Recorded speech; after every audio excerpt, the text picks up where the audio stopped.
للأسف حابة أوضح شوية حاجات كده. اللي المسلمين فاكرين اللي احنا هنتحاسب على كل قول وفعل.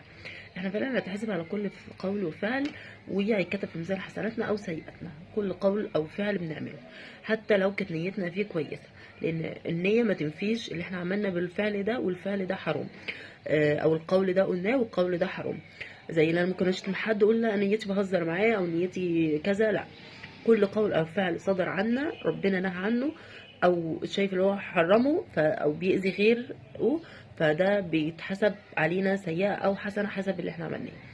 لكن في حاجات المسلمين مش واخدين بالهم منهم، الاعمال القلبية: الحقد، الحسد، المكر. في يقول لك احنا ما عملناش حاجه، احنا بس بصينا له او مكرنا بيه، بس ما عملناش المكر ده، ما نفذناهوش، او كل ده. الاعمال القلبيه ممكن ما تتكتبش، ولكن ربنا سبحانه وتعالى هيحاسبك عليها.